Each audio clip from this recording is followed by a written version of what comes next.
오늘 말씀 창세기 시간이 많이 가서 바로 본문 말씀 보겠습니다. 창세기 강의 19번째 시간이고요. 제목을 다 같이 한번 우리 읽어볼까요? 시작.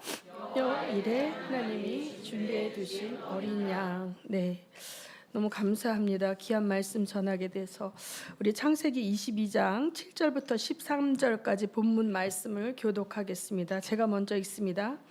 이삭이 그 아버지 아브라함에게 말하여 이르되 내 아버지여 하니 그가 이르되 내 아들아 내가 여기 있노라. 이삭이 이르되 불과 나무는 있거니와 번제할 어린 양은 어디 있나이까.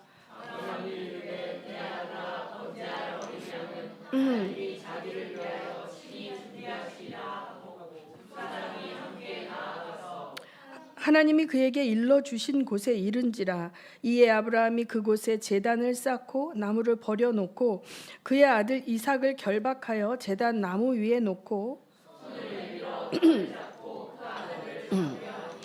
여호와의 사자가 하늘에서부터 그를 불러 이르시되 아브라함아 아브라함아 하시는지라. 아브라함이 이르되 내가 여기 있나이다 하매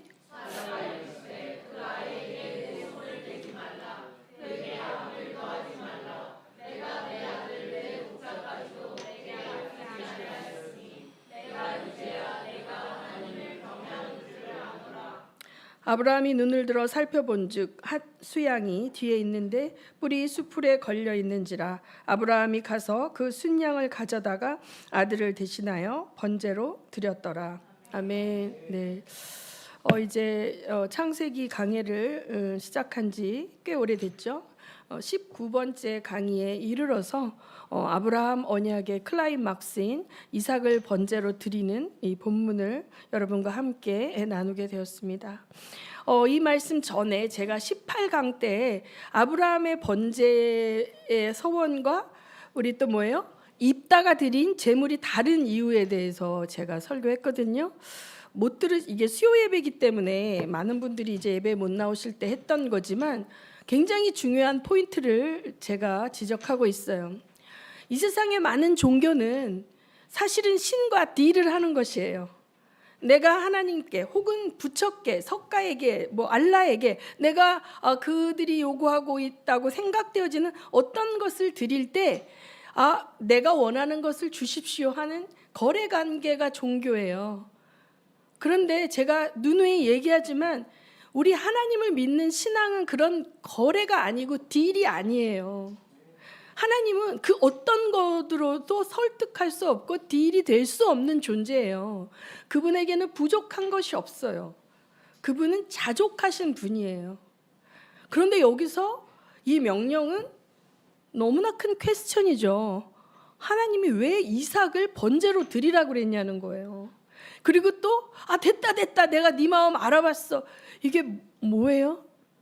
하나님이 왜 이런 이상한 행동을 하시는 거예요? 병 주고 약 주시는 거예요? 그렇죠? 하나님 피에 굶주리시지 않았다면 왜 산 제물로 이 이삭을 번제물로 바치라 그래요? 가나안의 그 우상들도 아닌데 그 당시 가나안의 수많은 우상들은 인간 번제를 받았단 말이죠. 근데 여태까지 아브라함이 알았던 하나님은 그런 하나님이 아니에요. 인격적이신 분이시고 아브라함의 신음소리까지 들으시는 하나님이고 아브라함과 대화하는 하나님이에요. 아브라함이 인간적인 방법으로 씨를 받아서 이스마엘을 후계자로 세워달라 그랬을 때 거절하셔요. 하나님은 당신의 뜻이 있으신 분이에요. 아브라함은 수십 년 동안 하나님을 만나고 여기까지 걸어오면서 하나님이 어떤 분이신지를 경험해 왔어요. 그런데 하나님이 어느 날 말씀하셨죠. 너는 행하여 온전하라. 그 명령을 내리기까지 아브라함은 수많은 실수들을 했어요. 자기 아내를 누이 동생이라고 속이고 정말 그 한계 속에 갇혀있는 비겁하고 나약한 인간의 모습이 많이 노출되었지만 이 창세기 17장에 이르러서 너는 행하여 온전하라 말씀하시거든요. 그런데 아브라함은 그 말씀을 기꺼이 순종할 만큼 하나님을 신뢰하게 되었단 말이죠. 그리고 급기야 뭐예요? 내 몸에서 내 날짜가 나의 후사가 될 것이다. 이삭이 태어났죠. 이삭이 자라났어요. 그 이삭이 위협을 받을 때 이스마엘을 내쫓을 만큼 하나님에게, 아브라함에게 이삭은 어떤 존재입니까? 너무나 소중한 존재죠. 이 아이가 죽으면 안 되는 거죠. 이 아이를 통해서 허다한 아브라함의 후손이 나와야 되니까. 이 여태까지의 여정으로 도무지 받아들일 수 없는 이삭을 번제로 바치라는 명령이 왔을 때, 지난번 설교 때 읽었던 것처럼 그 본문 안에서 철저할 정도로 아브라함의 감정은 절제되고 표현되지 않고 있어요. 아브라함은 담담히 그냥 3일 길을 걸어가서 이 아이를 번제로 바칠 준비를 하죠. 그런데 그 모리아산 입구에서 같이 갔던 수종드는 하인들을 어떻게 해요? 여기에 머물라고 얘기하시죠. 머물라고 얘기하고 아이와 둘만 올라가요. 왜 거기 머물게 두었다 그랬어요? 그들이 제압하면은 이삭을 번제로 드릴 수가 없어요. 그런데 아브라함의 믿음을 표현하는 언어가 뭐예요? 내가 이 아이와 함께 저 산에 가서 예배하고 어떻게? 이 아이와 함께 다시 돌아온다는 거예요. 그래서 이 행위, 이삭을 바치다니, 내가 가장 아끼는 그 어떤 재물보다도 하나님을 더 사랑하기 때문에 바쳤다가 아니라 중요한 것은 하나님의 언약을 믿었다는 거예요. 이 아이를 죽이실 하나님이 이 아이를 다시 살리실 거라는 믿음이 있다는 거예요. 그래서 오늘 말씀 이제 다시 한번 그걸 본문으로 보긴 볼 텐데, 오늘 말씀의 포인트는 아브라함의 믿음이 아니에요. 아브라함의 신앙이 아니에요. 왜 성경에는 이것이 기록되어야 했느냐? 이삭은 무슨 죄가 있느냐? 그렇죠? 이삭은 그냥 아브라함의 자녀로 태어나서 살았을 뿐인데 어느 날 갑자기 이스마엘이라는 형이 막 미워해. 그렇죠? 내가 이삭이 내가 언약의 자손으로 태어날 거야 하고 태어난 게 아니에요. 그냥 태어나 보니까 어떻게 돼요? 언약의 자손으로 태어났는데 언약의 자손이 아니고 그 씨로 나온 그 배다른 형인 이스마엘이 괴롭혀. 근데 왜 그러는지 모르고 그 괴롭힘을 당합니다. 그러다 급기야 가장 믿었던 아버지가 어떻게 해요? 온몸을 결박해서 죽이겠다고 하는 그 상황까지 가는 게 이삭이죠. 이삭이 그 일을 당해야 하고 그것은 성경에 기록되어야만 했어요. 왜? 누구를 위해서? 누구를 위해서? 우리들을 위해서예요. 우리들을 위해서예요. 언약의 자손들이 이 스토리를 읽어야 되고 알아야 되는 거예요. 이스라엘에 태어난 수많은 아브라함의 후손들은 이삭의 사건을 들어서 알아야만 되는 거예요. 왜? 창세기 15장 16장에 약속된 여인의 후손이 와서 어떻게 한다? 뱀의 머리를 박살내는 거예요. 그 하나님이 태초에 하신 그 약속을 하나님이 역사가 한참 흘렀고 인간들의 삶 속에 지지고 볶고 살고 있는 그 속에서 여인의 후손을 보내겠다라는 그 하나님의 언약은 어떻게 된다? 계속되고 있다. 계속되고 있다. 그 효력이 발휘할 때까지 그 미래에 성취될 언약을 붙들고 살아야 할 수많은 믿음의 후손들에게 이삭은 뭐가 돼야 돼요? 예수님의 모형이 되어야만 한다. 그런데 한 개인인 이삭은 뭐야? 내 인생에 어떻게 이런 일이 있을 수 있어? 우리 아버지가 어떻게 나한테 이럴 수가 있어? 한 인간이 겪어야 할 가장 처절한 배신감과 두려움과 상처와 아픔을 어떻게 해야 된다? 견디고 인내하고 믿음으로 돌파해야 된다. 여기에 우리 비밀이 있어요. 신앙이라는 것은요, 만사형통이 아니에요. 내가 하나님한테 11조 했고 내가 주일 성수했고 내가 열심히 하나님이 명령한 것들을 다 지켰다고 해서 내 인생에 있어서 기쁨만이 오는 것이 아니에요. 꽃길만을 걷는 것이 아니에요. 그렇죠? 우리 좀 전에 목사님 길게 광고하셨지만 그 이중현 선교사님 주님을 사랑해서 그곳에 갔지만 그 앞에 어떠한 것이 예비되어 있을지는 아무도 몰라요. 주님은 아시겠죠. 모르지만 가는 거예요. 내가 원치 않는, 우리는 갔을 때 그 비눌린에서 이 풋살장을 만들고 수많은 마을 사람들이 와서 그곳에 풋살장을 하고 거기서 많은 사람들이 예수의 말씀을 듣고 우리는 들어가서 성경을 가르치고 이런 플랜이 있었지만 우리의 플랜을 절대 실천할 수 없는 역사가 전개되어져도 하나님의 약속이 멈추는 것이 아니라 어떻게 진행된다는 거예요. 아브라함이 이삭이 태어났을 때 이제 이 아이가 장성해서 결혼해서 자녀를 낳고 그러면 내가 손주를 보면서 기쁨으로 하나님 앞에 돌아가리라 라고 생각하며 이 아이를 애지중지 키웠을 수 있는데 어느 날 하나님의 명령은 뭐예요? 이 아이를 잡아서 바치라는 거죠. 하나님 왜 이와 같은 과학적 테스트를 하셔야 하는가? 우리가 볼 땐 진짜 과학적이에요. 그렇죠? 아브라함은 어떤 자였습니까? 많이 가진 자였어요. 그 시점에서는 종도 많았고 짐승도 많았고 이제 가부장적인 위치도 확보했고 많이 가진 자고 이룬 자였습니다. 아브라함에게 하나님은 그 많은 것들을 주신 보상해 주신 귀하시고도 귀하신 놀라우신 하나님 아버지였잖아요. 그런데 여기서 하나님이 아주 극단적인 믿음의 순종을 요구하는 오더를 딱 주시는 거예요. 이걸 통해서 하나님께서 아브라함을 테스트하시고 시험 문제를 낸 사람은 떨어뜨리는 게 목적이 아니라 뭐예요? 100점 맞고 졸업하게 하기를 원하시는 거예요. 마귀는 뭐예요?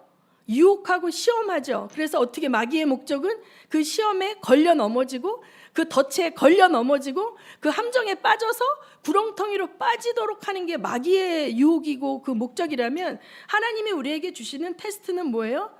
100점 맞고 나가라는 거예요. 100점 맞고 다음 단계로 올라가라는 거예요.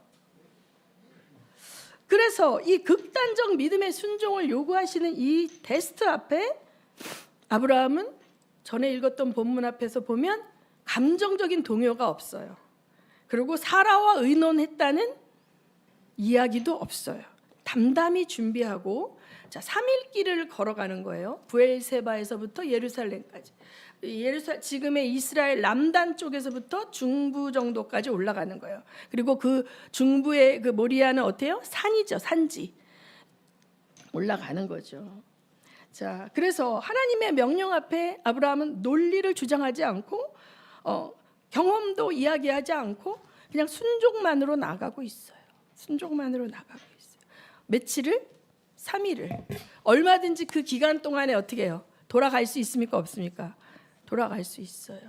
옛날에 막 이런 일이 있었어요. 우리 어렸을 때 제가 초등학교, 중학교 무렵에는 부흥회 같은 거 교회 되게 많이 했는데 부흥 강사가 와가지고 하나님 앞에 막 바치라 그러면 그 당시에 준비해가지 않았던 헌금을 준비해가지 않았던 분들은 막 꼈던 반지 빼고 막 목걸이 빼고 막 그렇게 헌금하면 이 바구니에 넣는 집에 가서 내가 그걸 왜 뺐을까? 자, 즉흥적으로 드린 게 아니에요. 이삭을 모리아산에 번제로 드리기 위해서 데려갈 때 3일 길을 걸었다 그랬어요. 3일 길을.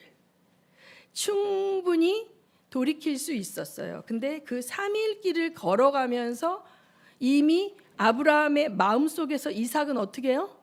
수없이 번제로 드려지고 있겠죠. 그 상황을 생각하면서 미리 마음에 심령에 극단의 고통을 가지고 걸어갔을 거예요. 인간미가 없는 크리스찬들 분명히 하나님께서 부활시켜주실 걸 믿었는데 뭘 그랬을까가 아니에요. 인간이라는 존재는 그 죽음이라는 절대 고통 앞에 결코 웃을 수 있는 존재가 아니에요, 여러분. 완벽한 인성을 갖고 이 땅에 오신 예수님이 어떻게 하셨냐면 나사로가 죽은 지 사흘이 되었잖아요. 왜 가셨어요? 사흘이 지난 다음에 가셨어요. 왜 가셨어요? 완전히 죽은 다음에 나사로 살리시려고 가신 거거든요. 그 소식이 왔을 때 바로 가지 않으셨어요. 그런데 그곳에 가셔서 그 마리아와 마르다가 예수님 붙들고 막 울잖아요. 우리 오라비가 선생님이 계셨으면 죽지 않았으리다 하면서 막 서럽게 울 때 어떻게 하셨다래요? 우셨어요. 왜 우셨어요? 그 예수님의 관점이 아닌 마리아와 마르다의 관점에서 그 절망을 어떻게 한 거예요? 공감하신 거예요. 그가 되어서 그의 아픔과 그의 고통을 같이 느끼셨기 때문에 우신 거거든요. 우리 크리스찬들이 이게 부족하기 때문에 결론을 막 얘기해 주잖아요. 그런데 주님은 그렇게 하시지 않아요. 절망과 고통에 있는 자의 자리로 내려가셔서 같이 울어주시고 같이 눈물을 닦아주세요. 그래서 우리에게 주신 명령이 뭐예요? 우는 자와 더불어 울고 웃는 자와 더불어 웃으라 그래요. 우는 자와 더불어 일단 같이 울어줘야 그 마음이 열립니다. 아까 목사님 말씀하신 거와 똑같은 거예요. 선교사야, 복음을 전해 영원한 생명을 전하러 갔어. 그런데 전쟁이 터지면 나는 육신의 생명을 지키겠다고 다 나가버리면 넌 영원한 생명을 얘기하지만 육신의 죽음 앞에 우리와 함께 해주지 않잖아.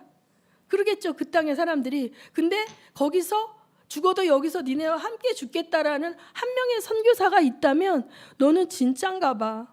넌 진짜 육체의 죽음을 두려워하지 않나 봐 라고 그들이 느끼는 거죠. 말하지 않아도. 그냥 그곳에 있는 자체만으로. 우리 예수님이 우리에게 그렇게 하셨거든요.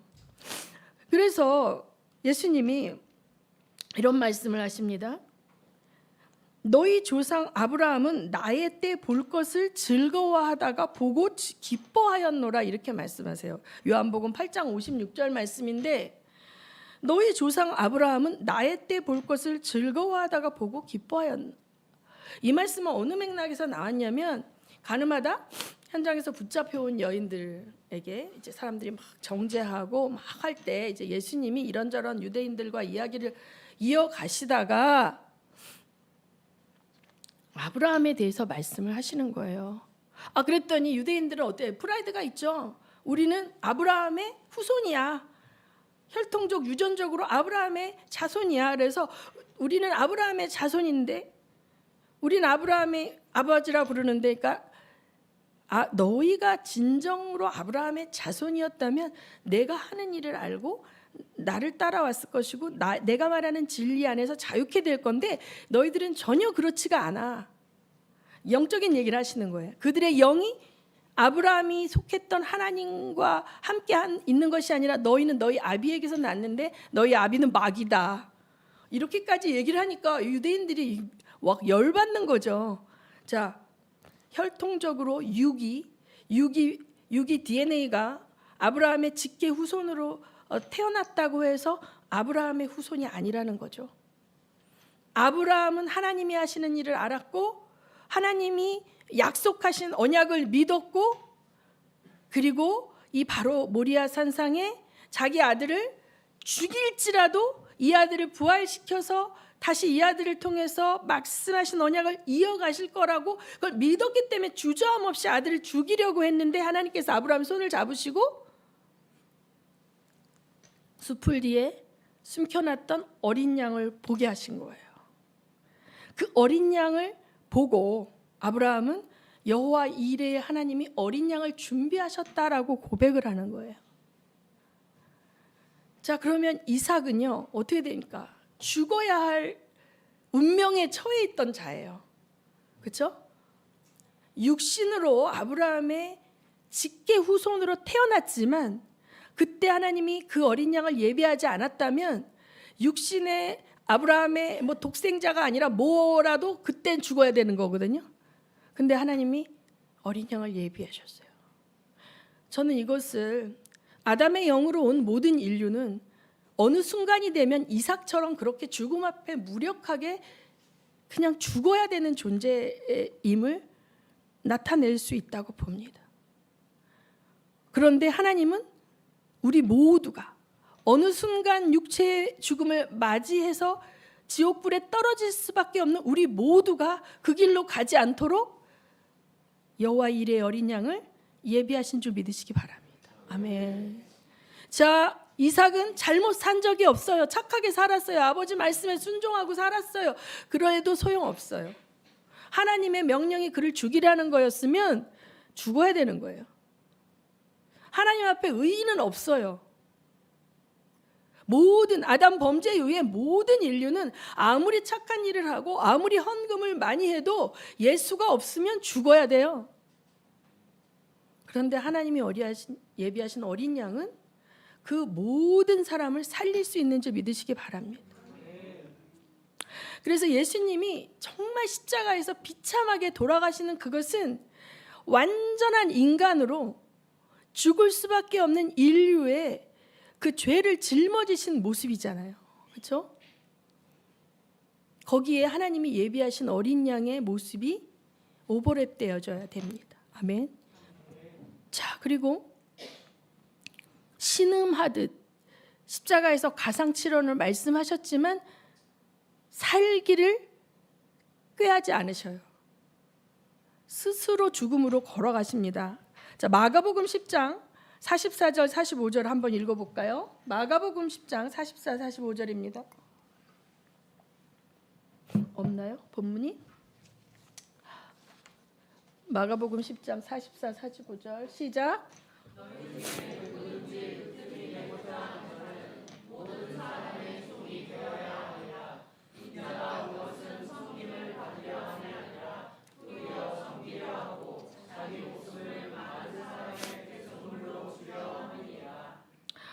예수님은 처음부터 이 땅에 육을 입고 인간의 역사와 흐름 속에 투입되셨죠.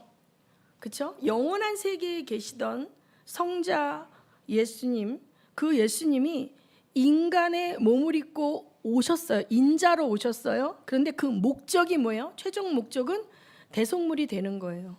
예수님이 병 고치시고 치유하시고 수많은 군중의 환호를 받을 때에도 예수님의 궁극적인 목적은 대속물로 죽는 거라는 사실을 한시도 잊은 적이 없어요. 급기야 그날이 왔어요. 마태복음 26장 47절에서 56절까지 우리가 좀 더 그 장면으로 들어가 볼까요? 제가 먼저 47절부터 읽습니다. 여러분이 교독해 주시기 바랍니다. 말씀하실 때에 12 중에 하나인 유다가 왔는데 대제사장들과 백성의 장로들에게 파송된 큰 무리가 칼과 뭉치를 가지고 그와 함께 하였더라.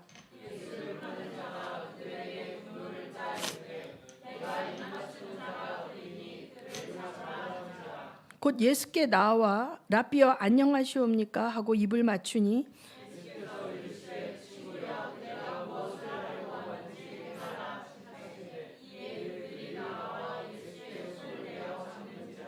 예수와 함께 있던 자 중에 하나가 손을 펴 칼을 빼어 대제사장의 종을 쳐 그 귀를 떨어뜨리니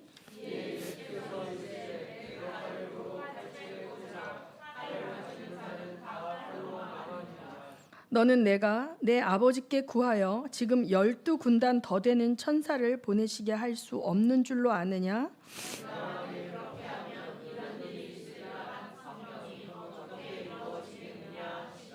그때 예수께서 무리에게 말씀하시되 너희가 강도를 잡는 것 같이 칼과 뭉치를 가지고 나를 잡으러 나왔느냐? 내가 날마다 성전에 앉아 가르쳤을 때 너희가 나를 잡지 아니하였도다.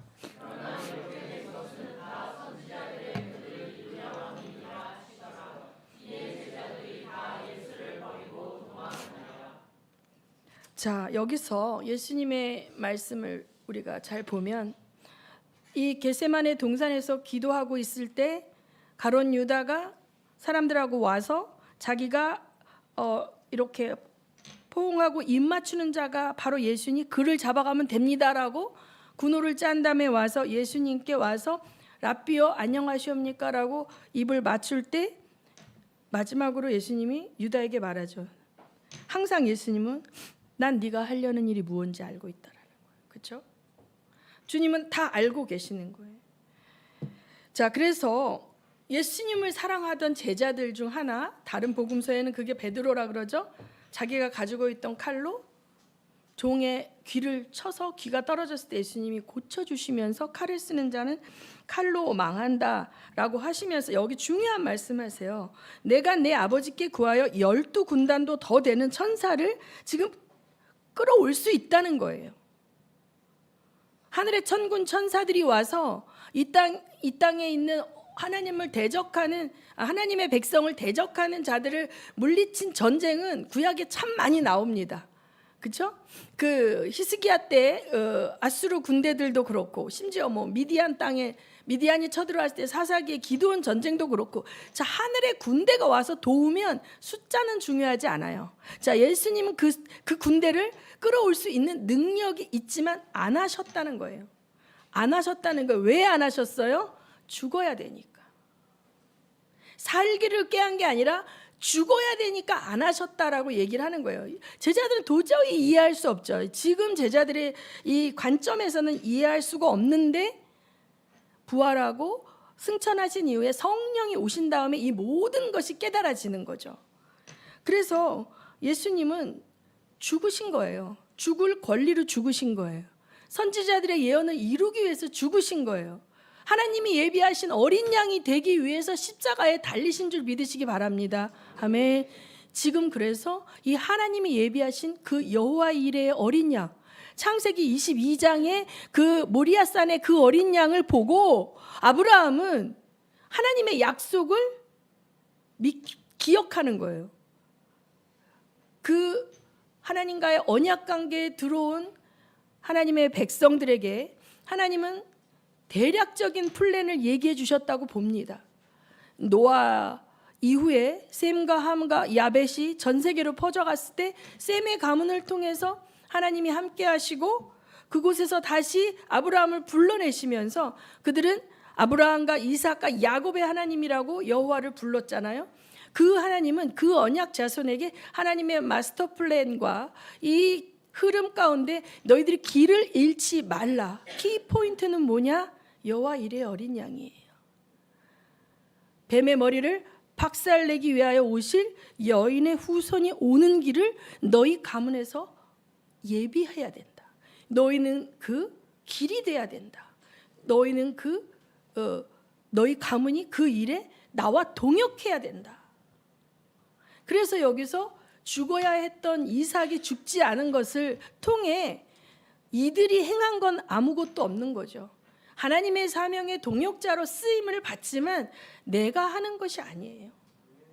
다 하나님이 공급하시는 것으로 하는 것이고, 내가 다른 곳으로 달려가지 않고 이 자리에 머물 수 있는 것은 하나님이 나에게 계시해 주신 말씀 때문이에요. 그 말씀이 궁극적으로 어디를 지향하고 있으며 Here and now, why 나는 여기에서 무엇을 해야 하는가도 그 말씀이 가르쳐 주는 거예요. 그러므로 여러분이 말씀이 없으면 종교의 길로 나가요. 우리 안에 있는 종교성은 말씀이 없으면 내가 하나님이 돼서 내가 하나님 컨트롤하고 싶어요. 여러분이 헌금 많이 하고 막 열심히 교회 봉사해서 목사는 컨트롤할 수 있을지 몰라도 하나님은 컨트롤할 수 없어요. 이 사실을 잊으시면 여러분이 신앙생활을 잘못합니다. 하나님은 여러분의 어떠함으로 인해서 당신의 계획을 바꾸시는 분이 아니고, 하나님은 자기 아들을 죽여서라도 그 계획을 끝까지 행하시는 분이십니다. 그렇기 때문에 우리가 사는 길은 하나님의 계획이 무언지 아는 거예요. 그렇죠? 그 다음에 그 하나님의 계획 가운데 나는 여기 왜 와 있는지 아는 거예요. 이 땅에 수많은 교회가 있어요. 꼭 서진교회 아니어도 돼요, 여러분. 그런데 서진교회 하나님 왜 세우셨어요? 가장 중요한 목적 뭐예요? 서진선교. 땅끝까지 이르러 내 증인이 되라는 그 하나님의 마지막 지상 명령을 순종해 드리고자 하나님께서 한 종을 택하시고 그 종에게 마지막을 보여주시고, 네가 이것을 위해서 죽을 수 있겠느냐 다짐을 받으신 거예요. 이삭을 바칠 때 아브라함도 죽은 거예요, 여러분. 여기 자녀를 낳아본 분들은 아실 거예요. 아직 자녀를 안 낳아본 분들도 생각해 보세요. 자식을 죽이는 게 내가 죽는 것보다 어렵습니다, 여러분. 그렇죠? 3일 길을 걸으며 이삭을 바치는 그 길의 여정을 갈 때 이미 아브라함도 죽은 거예요. 이삭을 묶어서 올릴 때 이미 아브라함도 그 하나님의 명령 앞에 이삭과 같이 죽은 거예요. 하나님은 우리가 죽기를 원하세요. 왜? 더 좋은 모습으로 부활의 생명으로 살게 하기 위해서. 하나님이 예비하신 여호와 이레의 어린 양 안에서 살게 하기 위해서 죽기를 원하시는 거예요. 날마다 죽으시는 여러분 되시기를 예수 이름으로 축원합니다. 우리는 안 죽겠다고 버팁니다. 우리는 뭔가를 붙들고 이거는 나를 살려줄 거야. 내 자식, 내가 어떻게 키운 내 귀한 금쪽 같은 내 새끼, 너는 내 희망이고 미래야. 내가 너에게 모든 걸 걸었어. 네가 나를 위로할 거야. 네가 나의 아픔을 다 보상해 줄 거야 라고 하지 마십시오. 그는 그럴 수 있는 존재가 아닙니다. 내가 가지고 있는 지위, 내가 어떤 분은 교회가 그렇게 프라이드야. 우리 교회는 이런데 막 이러셔요. 근데 그 교회도 사실은 도구일 뿐입니다. 우리가 의지해야 될 대상은 오직 하나님. 우리 주 예수 그리스도가 가신 그 길을 우리가 가도록 돕는 교회는 도구일 뿐이에요. 결국 우리들은 왜 여기 모여 있습니까? 예수님이 가신 그 길을 가기 위해서 있는 거예요. 예수님이 가신 그 길을 어떻게 갈 수 있습니까? 하나님은 알아야 가는 거예요. 하나님 어떻게 압니까? 하나님을 알게 하는 말씀이 선포되어야 우리가 하나님을 알고 그 말씀대로 살도록 계속적으로 우리가 격려를 받고 어떻게 교육을 받고 그래야 우리가 그 길을 갈 수 있어요. 나 혼자는 절대 못 가요. 여러분 혼자 가보십시오. 종교의 길로 갑니다. 헌금 그냥 계좌이체 시키고 나 11조 하고 있으니 할도리 했어. 영상으로 예배 드리니 하나님 나 기본은 하고 있어요. 거기서 머물지 마십시오. 하나님은 여러분이 부활의 생명으로 위대한 하나님의 동역자의 삶을 살기 원합니다. 여러분이 추구하고 있는 그 모든 일은 불과 함께 타버릴 것들이에요. 한번 보십시오. 이 세상에 속한 것들이 영원히 남을 것이 없지 않습니까? 그래서 결국은 우리가 죽고 하나님 나라에 갔을 때 남는 것은 하나님의 명령에 순종해서 하나님이 주신 계시의 말씀을 따라 살았던 그 걸음의 열매들이 남는 것입니다. 우리 선교지에 나가서 혹은 제가 이번에 갔다 왔죠. 수십 년 전에 알았던 그 교회에 교인이 10명도 안 돼요. 그분들은 평생 교인들로부터 헌금해서 생계를 해결한 적이 없어요. 70이 넘은 사모님이 지금도 식당인지 어디서 허드렛 일을 하면서 그 교회를 자기 집에서 십자가를 걸고 하고 있어요. 그 실패한 목회입니까? 그분이 그래요.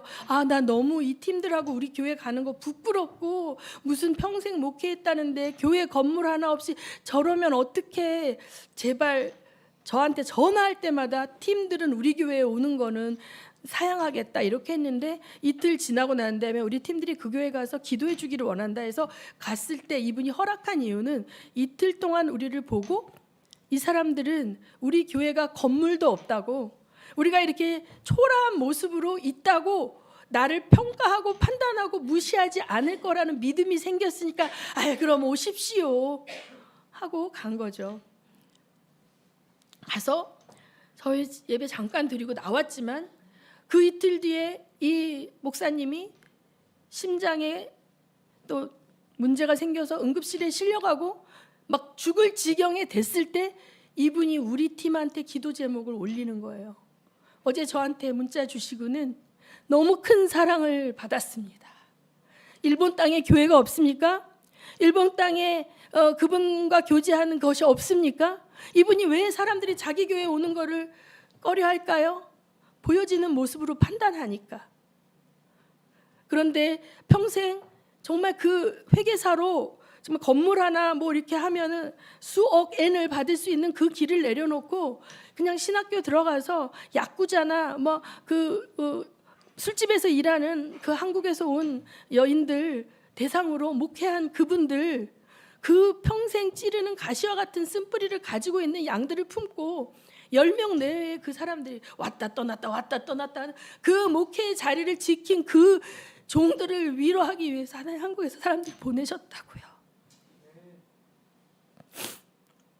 그래서 우리가 종교의 관점에서 눈에 보여지는 대로 함부로 판단하면 안 되고, 내가 뭔가를 얻은 줄 알고 교만해지면 안 돼요. 내가 그 얻은 것이 하나님 앞에 갔을 때 다 불살라질 수도 있다는 거예요. 오직 여호와의 이름으로 하나님의 뜻에 순종하여 그 길을 걸은 것만이 여러분의 상급이 될 줄 믿습니다. 우리는 상급을 따라 예수를 믿는 자가 아니에요. 돌아보면 정말 우리가 얼마나 악한지 몰라요. 조금 되면 뭐 대단한 줄 알고 자랑하고, 조금 섭섭한 일 있으면 길길이 막 화내고, 우리는 수십 년을 믿었지만 오늘도 우리 안에 있는 육의 본성은 펄펄 살아있어요. 내 아픔만이 중요해요. 나를 위해서 흘린 예수의 눈물, 하나님의 눈물은 보고 싶지도 않아. 그런데 저는 옛날에 케이 아서라는 분이 이제 여호와의 이름을 가지고 설교를 할 때 십자가에 달리신 예수 그리스도를 바라보는 여호와 하나님의 눈물을 공감하시더라고요. 아브라함에게 너는 내 친구라라고 하나님이 그러셨거든요. 그 이삭을 결박하며 찢어지는 가슴을 갖고 있는 아브라함의 마음을 통해서 하나님은 아브라함이 내 친구인 거야. 너도 자식을, 죄 없는 자식을 잡아 죽여야 되지. 나는 이걸 해야만 해. 나는 이걸 해야만 해. 너희를 살리기 위해서 내 아들을 죽여야만 해. 네가 그 심정이 무엇인지 조금이나마 나와 함께 공감해주는 내 친구가 돼주면 안 되겠니? 그런데 하나님의 그 공감을 받을 수 있는 친구가 되기 위해서 아브라함은 뭘 겪었어요? 인간으로서 최고의 고통을 겪지 않았습니까? 하나님의 친구가 된다는 거요, 희낙낙 깔깔 웃으면서 갈 수 있는 길이 아니에요, 여러분. 세상에서 얘기하는 그러한 하나님이 주시는 번영, 축복, 이것만 있는 게 결단코 아닙니다. 성경은 증명하고 있어요. 하나님이 말한 거를 제대로 말하고 제대로 선포하면 모든 사람들이 다 찌르게 돼 있어요. 다 싫어하게 돼 있어요. 안 듣고 싶어 하기 때문에.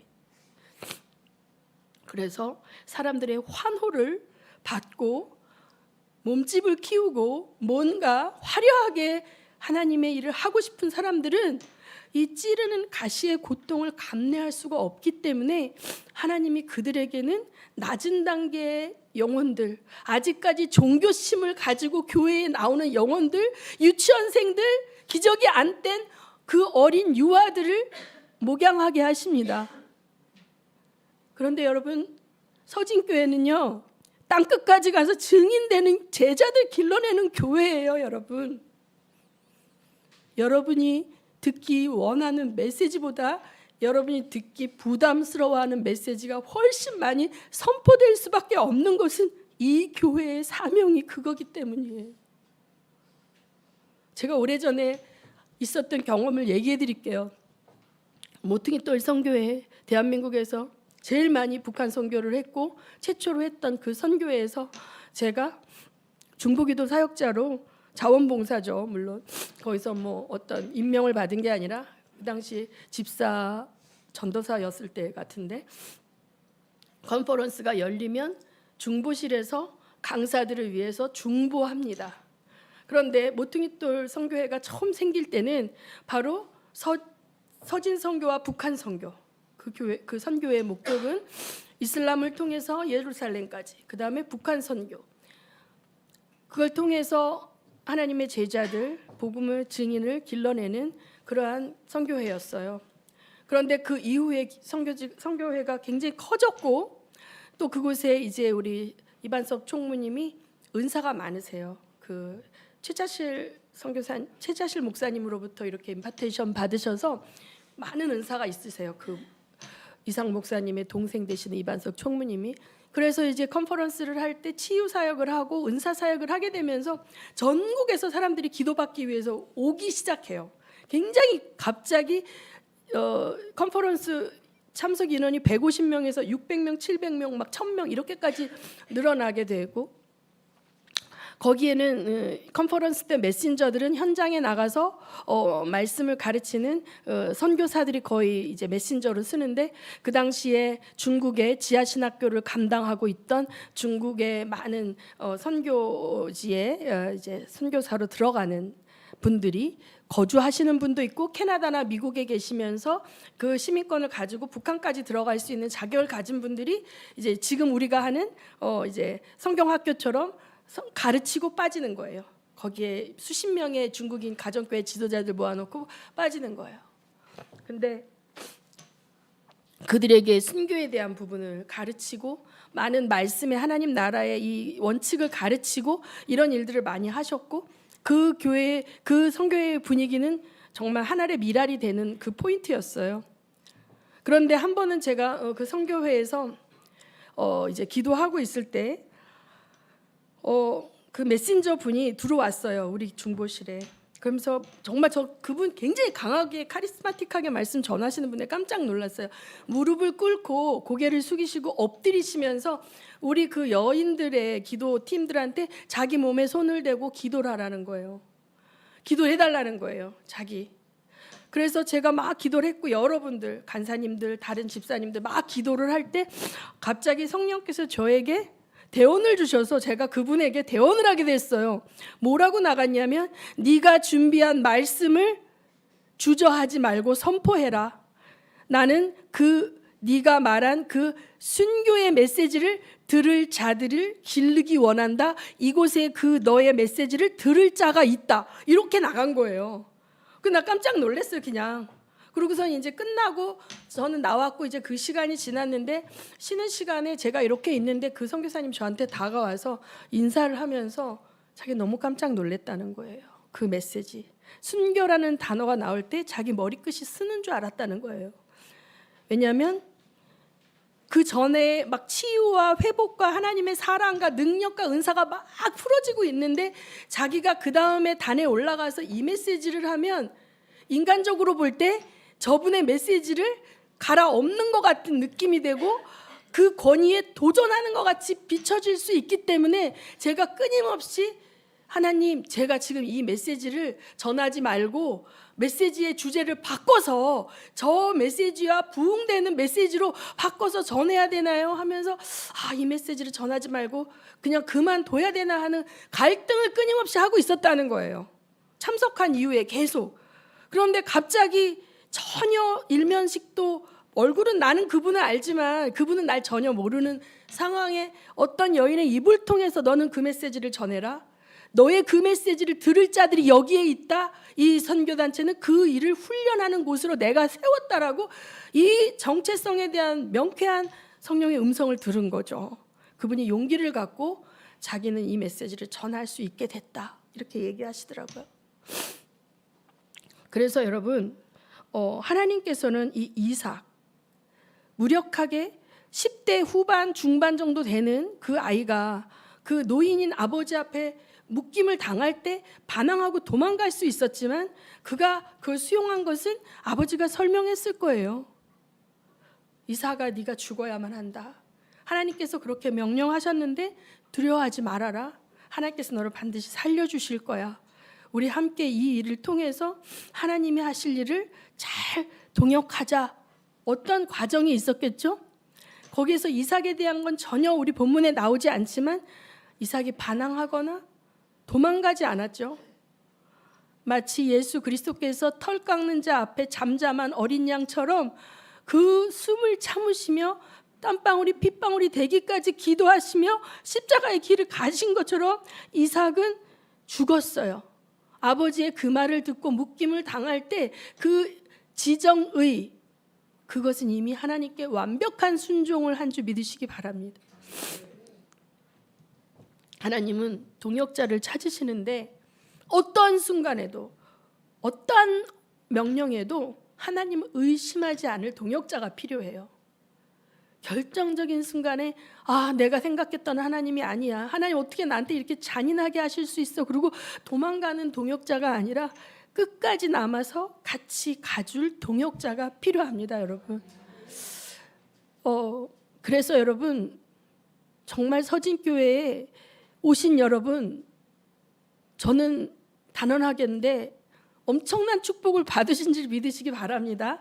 그러나 마냥 행복하고 랄랄라 하는 것은 아니라는 것을 아시기 바랍니다. 전 분명히 말씀드렸습니다.